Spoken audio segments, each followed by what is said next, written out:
దేవుడు మన ముందు సిద్ధపరిచిన మహాకూటాల్లో కూడా ఇప్పటిదాకా ఓటమి బాటలో ప్రయాణం చేసిన వాళ్ళంతా జయం పొందబోతున్నారు. ఇప్పుడు రోగులై వచ్చిన వాళ్ళు ఆరోగ్యవంతులై తిరిగి వెళ్తారు. శ్రమల కొయ్యలో కాలుతూ వచ్చిన వాళ్ళు విడుదల పొంది వెళతారు. ఓటమిలో ఉన్న వాళ్ళు జయ జీవితాన్ని అనుభవించి వెళతారు. ఆత్మీయ క్షీణతలో ఉన్న వాళ్ళు ఆత్మీయ బలాభివృద్ధి పొంది వెళతారు.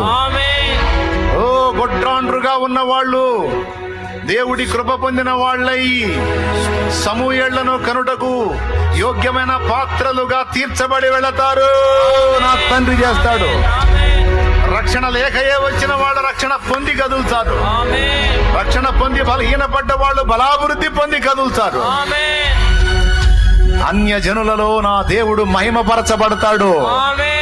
ఆత్మీయులకు బలాభివృద్ధిని ఇస్తాడు. రక్షణ లేని వాళ్ళకు రక్షణ ఇస్తాడు. యేసు అను ఆయన నామము మహిమపరచబోతున్నాడు.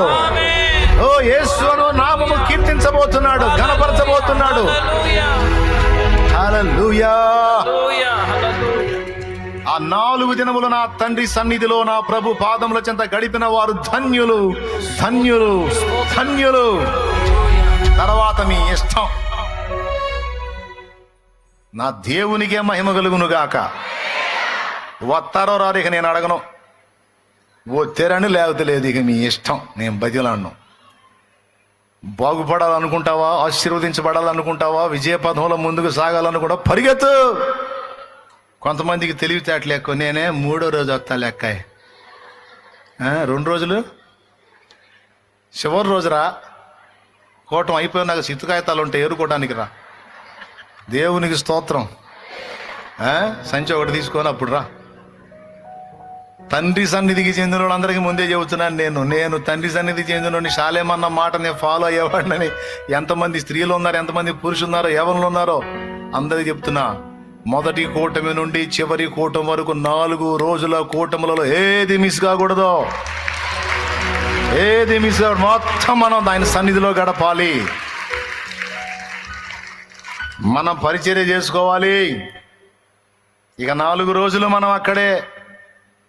వచ్చేటప్పుడు మందుగుండి సామాగ్రి కూడా తెచ్చుకోండి. దుప్పట్లు, సాపలు అన్ని తెచ్చుకోండి. గడపండి. దేవుని సన్నిధిలో పడి ప్రార్థన, విజ్ఞాపన, యాచన, కృతజ్ఞతాస్తుతులు చెల్లిస్తూ ఆయనతో సమయం గడపండి. బలాభివృద్ధి పొందండి. 4 దినముల అరణ్యపు అనుభవం. ఏమండి, ఒక్కరోజు దేవుని సన్నిధిలో కనిపెట్టి